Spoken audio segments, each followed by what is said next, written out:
Welcome to the episode number 2 of the Titans of Change show.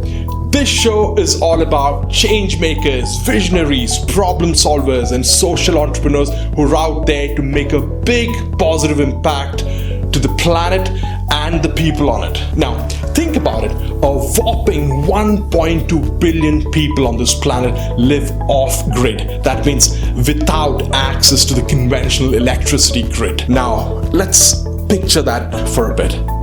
A picture that's going to be pretty grim, right?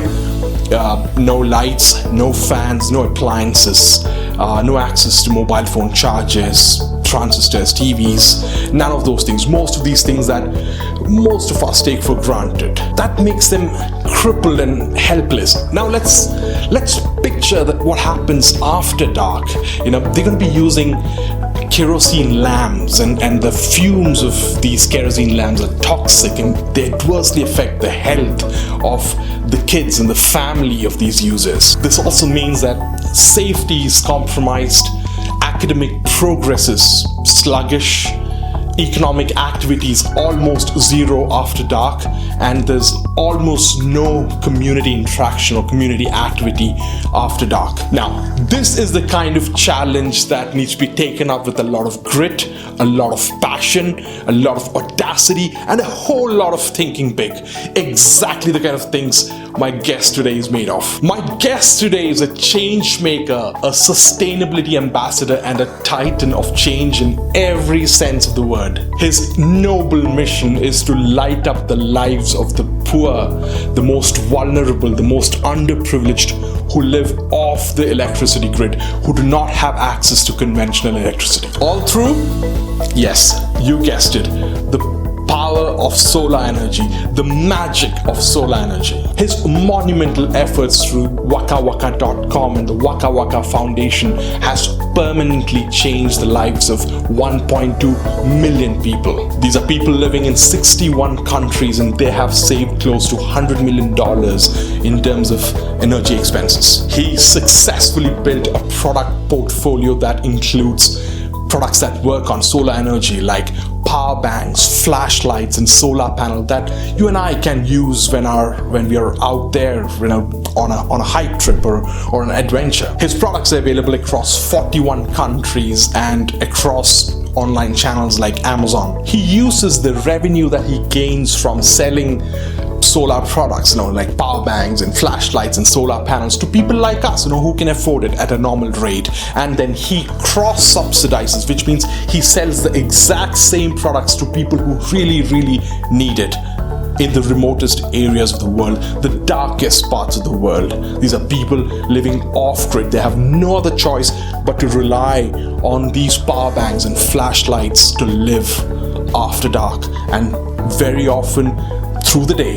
My guest today is an author, a publisher, a keynote speaker, a social entrepreneur, and a sustainability expert for over 30 years. A visionary who's been named on the list of top 21 conscious business leaders by The Conscious Company. Please join me in welcoming the CEO and the founder of wakawaka.com and the Waka Waka Foundation, Maurits Groen. Maurits, thank you so much for taking out the time to be on the Titans of Change show. It's such an honor to have the opportunity to chat with you. So my first question is a bit of a philosophical one. You, through Waka Waka, has been able to reach out to so many lives who desperately needed help, who've literally lived in dark, and now that they've access to basic light and power, they are able to, they're sort of empowered to move forward socially, economically. How does it feel at the end of the day to come back home and just think to yourself that you made such a huge difference to so many people across the world who desperately need your help? Well, I feel so privileged in many ways that, both in the situation I was born in and the opportunities that I had, that I feel privileged really to even be able to help people a little bit. I mean, that's basically what it is. I think it's an honor and an obligation at the same time. Fantastic. I'm sure there's so many people who thanked you, blessed you, who probably otherwise would have had no chance of having access to any sort of basic power or light. This just takes me to the next question. I want to go back a little bit to the moment when you say you decided to get started with a massive project like Waka Waka. When you knew that you wanted to help people living in the remotest areas of Africa, living off-grid without access to electricity. What was the provocation or the inspiration that you had, that just lit that spark in you when you had that realization that this is exactly what I want to do, and you had the conviction and the confidence to move forward to solve this particular problem, and through the approach that you've taken? Do you remember that one moment or one event that lit that spark in you? I certainly do. At the moment, we have the World Football Championships of the Women in Paris. In 2010, the same was happening in South Africa for the first time in Africa, actually. The men's football championships. Mm-hmm. And the FIFA had asked the organizing country to organize the first carbon neutral World Cup. And in the end, the football organization in South Africa didn't know how to do that. Mm-hmm. So they put out a contest. And to make a very long story short, Camille van Gestel and I, my co-founder, we came up with the idea to replace incandescent lights, very inefficient lighting devices that waste 90% of the electricity that goes in, because it's turning into heat. Just touch an incandescent light bulb and you feel it. To change those for LED lights, which are not only way more efficient, but also have a lifetime, a longevity, which is beating the incandescent by miles. An incandescent light bulb only lasts for 1,000 burning hours, and an LED light for 25 to 50,000 burning hours. So we just made a very simple calculation: how many millions of incandescent lights we would have to replace with LED lights in order to save so much energy that the energy efficiency of that would compensate for the CO2 emitted by all the aircraft flying to South Africa, the building of the stadiums, the hotels, whatever. So we won that contest, but then to our surprise and also our astonishment, even in South Africa, which is the most advanced economy in Africa at large, a quarter of the population, some 15 million people at that time, were not even connected to the power grid. So even if they would have access to LED lights, which were at that time quite very expensive actually, they even wouldn't be able to use them since they had no power. Right. And of course, everybody knows Africa is a continent that is blessed with a very large amount of sunshine every day. Effectively, it's the most reliable energy source since the last 4.5 billion years, and it will go on for another 4.5 billion years. The big problem in energy of logistics is solved because energy from the sun is delivered at your doorstep every single day. There's no cut in supplies for whatever reason. I mean, it will be always there, and it is safe and it's free. So we thought, why not make a very sustainable, long life, high quality product which transform that power of the sun into light and to electricity for people living off grid. Right. That's effectively how it happened. Excellent. So it's just fascinating that just one stream of thought can lead to such huge movements. It's something that it's something that's changed so many lives. So just moving ahead. So you've been born and brought up in one of the most sophisticated, the most developed parts of the world. You've been fortunate. I mean, this is. I've had the fortune to travel to the Netherlands very often, and it's one of my most favorite countries around the world. But what gave you the motivation or the audacity, sort of, to roll up your sleeves and to actually go and work in one of the most remotest areas, where it's a stark contrast between where you've been where what you're used to, the systems and the smooth sort of life that you've had, it's a stark contrast, right? That aside, you also might have, in addition to actually encounter new problems, which probably you're not used to, things like corruption, governmental interference, communication issues with the locals, also a growing lack of mistrust in people from the outside, and also infrastructure. I mean, I was trying to have a conversation with somebody in Nigeria the other day, which is right in the middle of the capital, but I was not able to get through to that person because it's just the bad internet lines there. So in spite of all these issues, and probably the parts that you're traveling to probably do not even have things like basic roads and electricity and hotel rooms. It's hard for me to imagine because I've never been there. But how do you even keep yourself positive? I've been working in the field of what is nowadays called sustainability all my life. Some 45 years I've been doing that so far. And in the beginning, since I'm a political scientist by training, and one of the parts that I studied was communication theory. And at that time, when I studied, common knowledge was that first you had to have knowledge, then you change your attitude, and then you will act differently. Okay. These days, we found out that often it works quite reverse.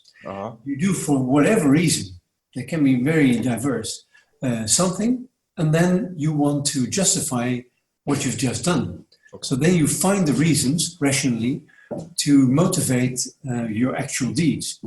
So since I've been working in communication and information and helping companies, government organizations and NGOs to formulate their policy on sustainability and actually to execute upon it and communicate about it.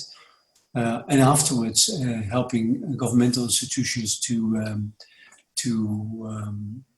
write policy papers and try to implement them and to enforce them. In the end, over the last 10 years, I've been more and more working on inventing and implementing solutions that communicate by doing something in itself already tackling the problem. Okay. Someone said to me a long time ago, when you have children, they don't listen to what you say, but they look after what you do, actually. Okay. So that's the better motivation for children to follow the example, not following the words, but following the deeds of their parents.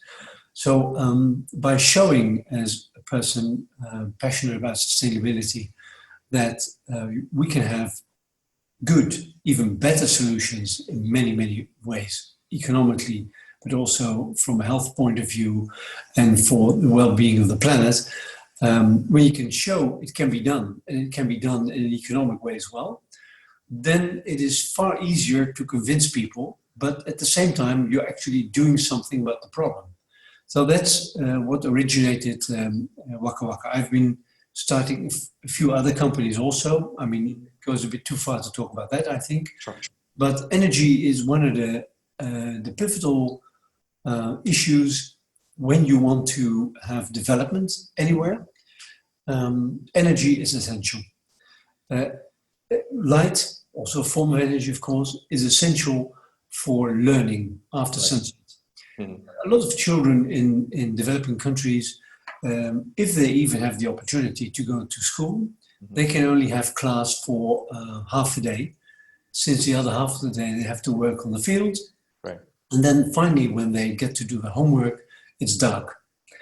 And when you have to do your homework using a candle or a kerosene light, when you've ever done that yourself, you experience that you won't last long. I mean, the stench is enormous.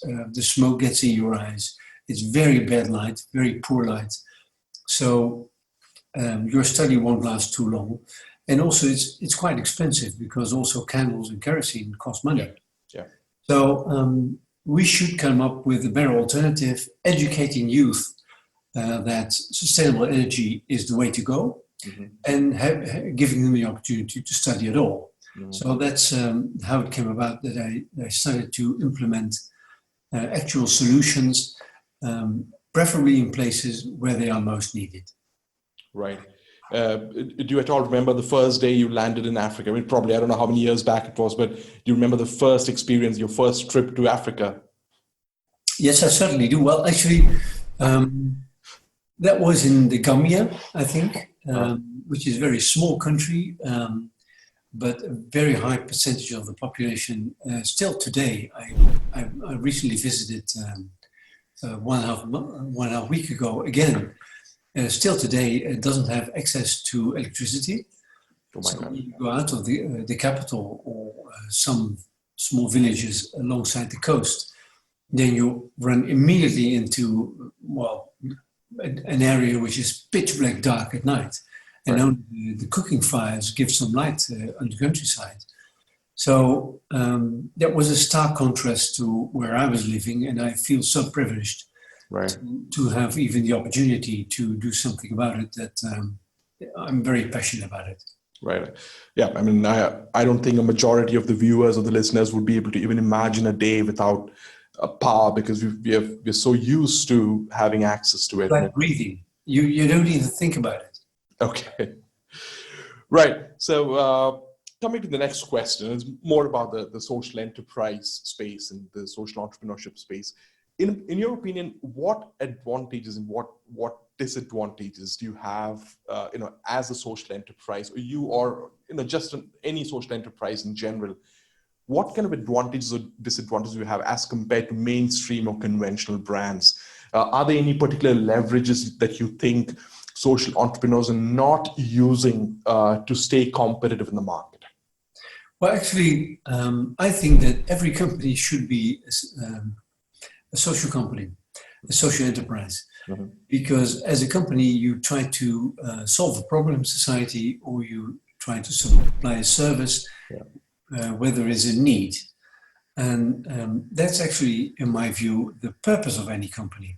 Mm-hmm. So being a social enterprise, I think, not only I think that it should be normal, but I think you have a lot of advantages, because you do not only deliver a service or a product, but you also convey a message that things can be done differently and better. Right. Mm-hmm. Great. So coming to a bit of the practical aspects of running the other side of your business, which is the mainstream, consumer business in the, probably largely in the electronic space. You've had some incredibly successful traction in that space. You've been able to get your marketing and distribution across to multiple countries. I'm guessing you're in about 40 countries right now. Tell us a little bit about that, and how do you manage to get that kind of traction across both offline, traditional retail chains and online retail chains like Amazon? I mean, this is not something that is very easy for generally a social entrepreneur to actually, and especially in a category that you belong to, which is an ultra competitive category, right? Like price is the determinant. You're competing with multiple brands. It's all sort of a commodity if you look at it. I mean, today, a solar panel or a charger, power bank, and these are commodities where people pick it up based on pricing. How do you, differentiate yourself? How do you manage to be so competitive in that ultra competitive space? Well, the funny thing is that we originally didn't even think about the Western market, the market in the developed countries. It only came about through a crowdfunding campaign that we ran because we wanted to have investment money.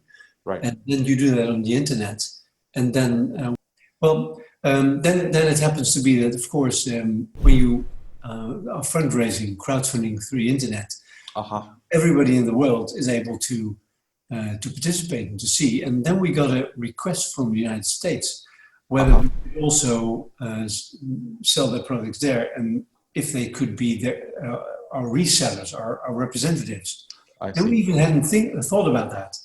But giving the suggestion, then we thought, well, this is a market that can buy the product at a much higher price, at a commercial price. Mm-hmm. We can use that the profit that we can make there to cross-subsidize the product in countries like Africa, within Africa.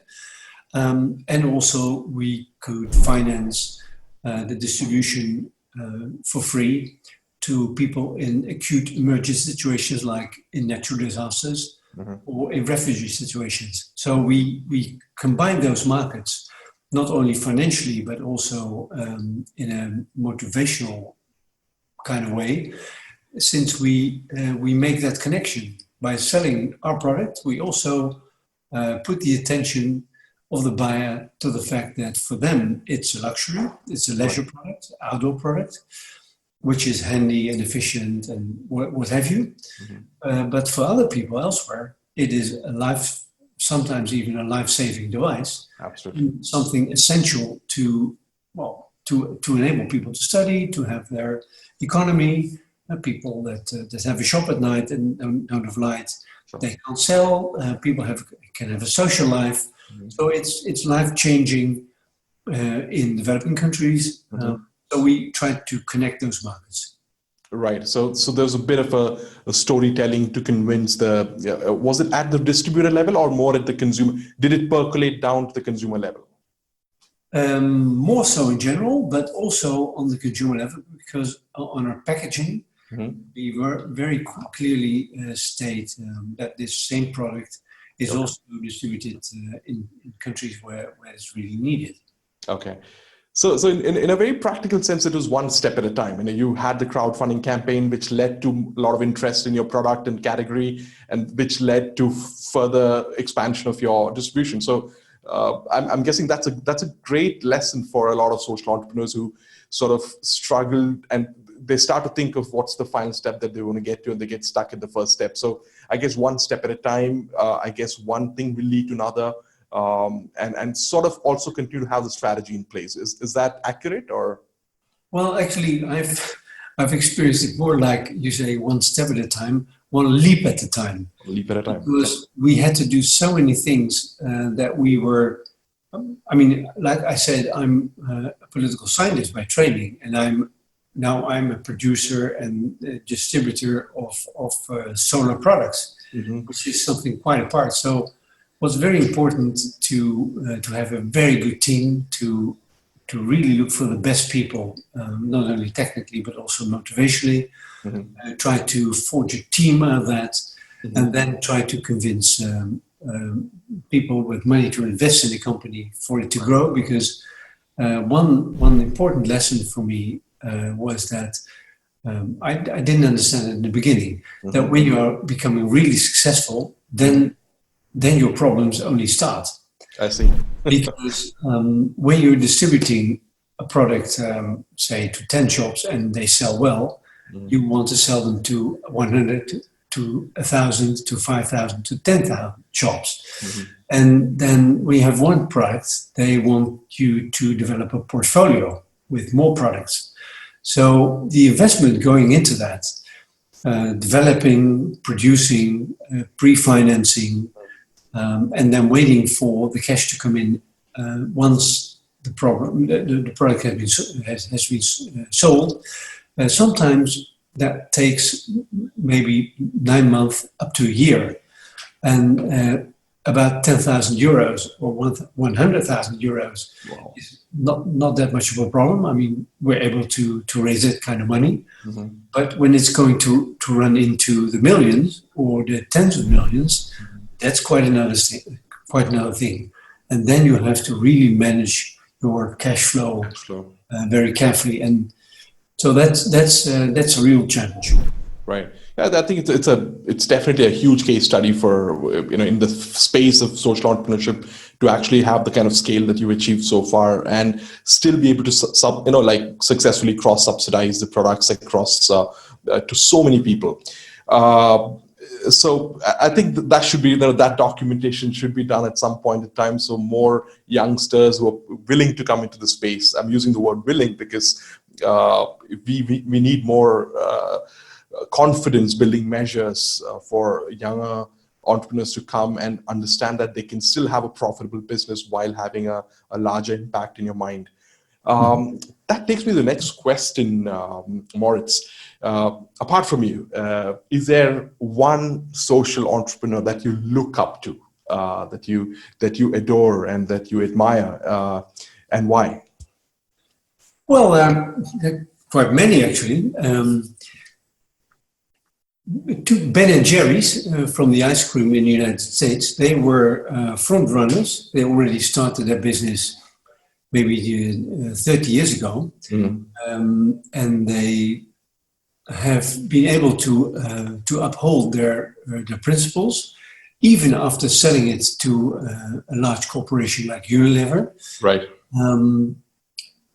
Of course, the core of the brand is a quality product with a lot of social principles that they really strongly believe in. And they were able to multiply their impact by selling to Unilever, but at the same time very carefully keeping track. I mean, of course, you have to put that in context first, and then keep track that those principles are really being upheld.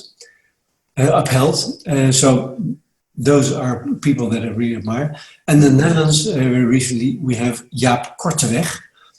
He is a vegetarian butcher.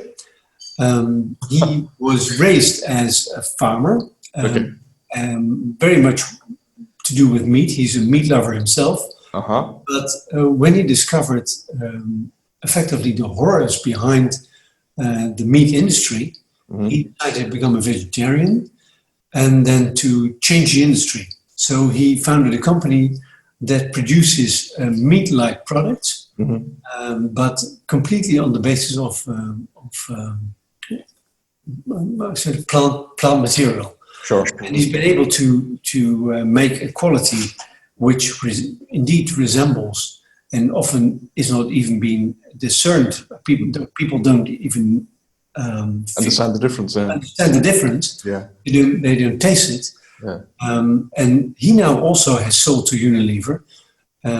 So following the same path as Ben and Jerry's, and thereby giving the idea and the factory that he founded himself, quite successful already, an opportunity to grow multifold. So I think they've done a very good job also in their communication. Also, I heard you laugh when I mentioned the word vegetarian butcher. He also portrays himself with a number of carrots and then a butcher's knife, and then cutting that and having so-called blood on his clothes, but it's just dripping vegetable fluid, so to say. So he's really conveying the message in a very humoristic way. Right. He's very convincing with the quality of the products. Right. Okay. Interesting. I should definitely have a look at this. But I've been hearing about lab developed meat. Almost it's the past couple of months. It's becoming a very common to actually have to see people who are using it and pretty happy with it. Great. So that takes me to the next question. What I would love is, so this show is meant to, one of my goals is also to inspire potential entrepreneurs to come into the space and understand that if there is an issue that they're really passionate about or they want to solve, and it's a cause that drives them, it is actually possible to build a business that can be profitable at the same time solving the problem. So if you're speaking with let's say a young idealistic graduate, or probably somebody who has like a couple of years experience but very, very fiercely passionate about a particular problem, could you give some advice, maybe 3 points that he or she should be remembering or through his journey while he's getting started and hopefully getting to the kind of success that you've had? Well, I've been asked that question more, and I'm always I'm really modest about that. Who am I to give advice to young people? But what I have found in my own journey to be very, very important is stick to your ideals. Persevere. Okay. No matter what, you will become the most happy if you keep on if you cling on to what you really believe in. Mm-hmm. And sometimes the path may be difficult, but the pleasure in that you derive from the fact that you're really going after what you really believe in, I think is so rewarding that nothing can beat that. Having said that, cooperating with like-minded people that have the same background, idealistically, so to say, from the idea point of view, is very, very important. Don't compromise on that, and don't compromise on the quality of people also, because even when people can be very friendly and idealistic and whatever, it's still about accomplishing something which is really essential, I think. Okay. I cannot fail in my mission, because if I do, it's not only a personal failure. I fail the people that I am in a position, as privileged as I am, to be able to help. Right. So it's very important to really look for the right people, and then to also be thinking in a clever way about financing. Right. Even that in that respect, we just started off and we just saw, well, how can we get as far as possible? And I think on the one hand, that attitude is very okay. It's otherwise, you always find problems, or you think about problems that you might encounter, and you maybe will encounter. But if you focus too much on the problems and not so much on the willpower to really find a solution, because there has to be a solution, then you might go astray. But thinking hard about how you're going to finance your social enterprise is very important too. Okay. So if I have to rephrase that, number one is to have a solid team based on talent and skills, not quite going by how friendly or how nice they are to you.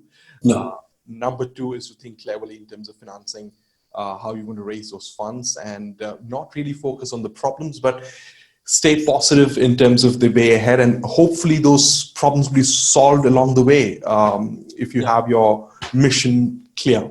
Yeah, but again, attitude is very important. It starts with attitude. You can learn all kinds of things. Attitude you can develop, but once you have it, I mean, your basic attitude is very important. So you don't have to be necessarily friends with the people you work with, but the dedication for the willingness to the willpower to solve together this problem that you're tackling, that's very, very important. Great. Excellent. So those were three very, very critical points from Maurits Groen. Maurits, going to the next question. So I want to think a little bit from the governmental policy making perspective. We are in a world where we have some very, very pressing problems that need to be solved, and obviously one of the ways to solve that is through having encouragement given to social enterprises, or some sort of a hand-holding given, especially at the beginner stage, so we can encourage more people to come in. What do you think, in your experience, what three changes do you think across the world, and this is probably not specific to a particular market, but across the world, what are the three changes that you think governments and policymakers and lawmakers should bring in? Well, overriding is that government should do their work, their job, which, in my opinion, the most important thing is that they should set the right rules for the market. At the moment, this is absolutely not the case, because all kinds of costs, hidden costs, so-called hidden costs, are not in the price of products and services, and governments allow that to happen. There's all kinds of hidden, or sometimes not even hidden, subsidies to very unsustainable practices by society, and that are allowed to be happening Could you give an example there? You able to raise an example? Of course. I mean, there's the amount of fossil energy subsidies, direct and indirect by governments, runs in the trillions. Trillions. So those are subsidies that we know are destroying our environment, actually. I mean, they're causing climate disruption. They also stimulate biodiversity loss. They stimulate the loss of species, the degradation of land. They stimulate awful agricultural practices. They allow the transport industry to ruin the environment in all kinds of ways. It's not just a subsidy here or there. It's systemic, and it is massive. So as long as this kind of things are happening, then it's an uphill battle for social enterprises to do the right thing, because they are systematically at a disadvantage. Well, that's the most primordial thing.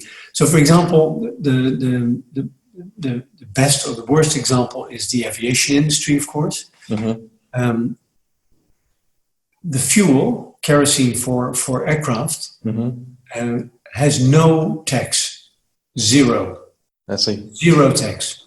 When, for example, at the gas station here in the Netherlands, when you tank petrol, you pay, say, €1.5. And of that €1.5, €1 goes to the Minister of Finances, because that's tax.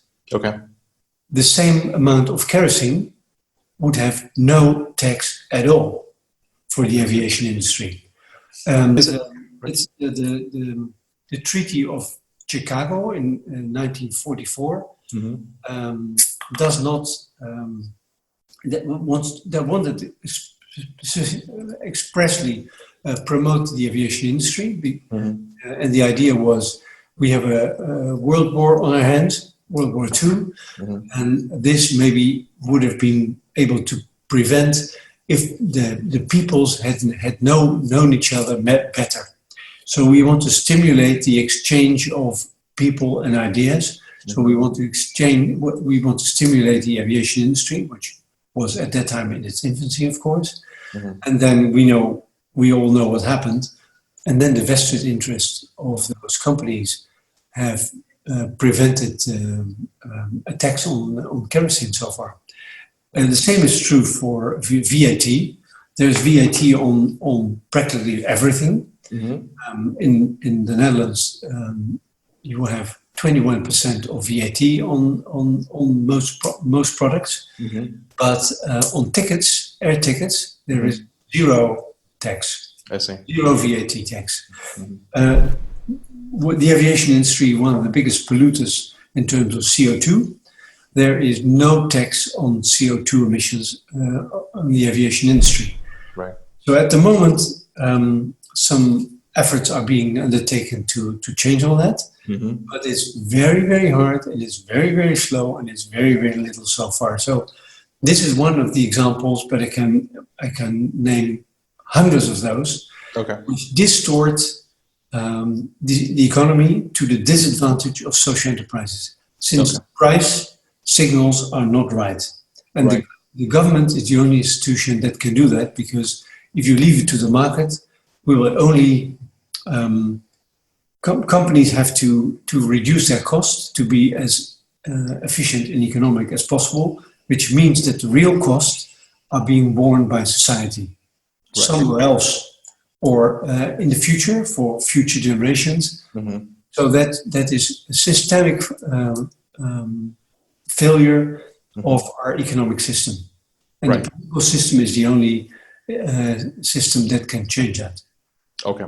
So I guess to put that in one sentence, basically, desubsidize unsustainable fuel sources. That's obviously, that's from a sustainability perspective, but from a perspective encouraging and lifting up social entrepreneurship as a space. And but you said desubsidizing, if I can add, it's not only a financial thing, it's also about regulation. Right. What is being allowed? A company should not be allowed. I mean, it sounds crazy, but it's happening every single day, multifold. Should not be allowed to destroy landscape, to pollute, to disadvantage people, and this is happening all the time. So companies should behave, and the government should set the rules in such a way that it's not possible not to behave. I understand. Okay. So a policy regulation, basically, or companies be made to pay for that, right? I mean, either they do the cleanup themselves, which is actually offsetting the pollution that they're creating, or actually prevent by setting regulation in such a way that already at the design phase of any single product or any service, it is a requirement that it should be sustainable. And the burden of proof should be on the company that wants to introduce such a service or such a product. Because otherwise, we would always be running the wrong direction. Excellent. Fantastic. So, Maurits, that sort of gets us to the end of this interview, and I just have to tell you that it's such an honor to really have the opportunity to really chat with you and exchange so many ideas. I hope we get to discuss this even further as we go ahead with the Titans of Change show. But before we go, how can we, the viewers and the listeners of this podcast, how can we support you in your mission? Your website is wakawaka.com. That's WAKA-Waka. That's WAKA again, and then it's a .com. But how can we support you in your mission? Well, buy and use the product, and maybe also support the Waka Waka Foundation, which is also on that website. And the Waka Waka Foundation helps people in, like I said, acute emergency situations like natural disasters all over the world. We've been helping hundreds of thousands of refugees so far because they are bereft of everything. And one of the most important things to them, apart from water, food, and shelter, is connection to the loved ones that they maybe had to leave behind, or to know where they can go safely, where they can get water, food supply, where they can go, etc. So communication in refugee situations, but also, of course, in acute emergencies, like a typhoon or a hurricane or flooding or whatever, is very essential. So if people can support the Waka Waka Foundation to enable us to even help more people, that will be very, very helpful. Fantastic. So, if you're looking to buy a power bank, if you're looking to buy a charger, if you're looking to get a solar panel, which actually works free, it's free of cost. It runs on the magic of sun, and especially this summer when you're going out. So please go to waka-waka.com. Or if you just want to donate and support the cause. Maurits is in a huge mission. We have 1.2 billion who do not have access to electricity. He's on a big mission. He's already reached out to almost 1.2 million people, and he's on his journey further. So there's so much of work to be done. The people desperate for help, who want to move forward, but they just can't because they're stuck without power and light. Please go ahead and show your support to the Waka Waka Foundation and wakawaka.com, and Maurits for his generosity and his huge audacity to go forward and solve such a big problem. Maurits, thank you so much for being on the Titans of Change show. I really appreciate that you've taken so much time out of your busy schedule. Thanks so much. Thank you very much. Goodbye. I hope you enjoyed that conversation with Maurits Groen, the CEO and co-founder of wakawaka.com. If you think we need more such visionaries, change makers, problem solvers, and social entrepreneurs to come forward and make a difference, make an impact on this planet and our people, then please support me with this cause. please subscribe to this channel, The Titans of Change Show. We're going to have many more such conversations to visionaries that matter, to visionaries who have the audacity to go forward and solve big problems. So follow me on that journey, be a part of this conversation, and be a change, be a titan.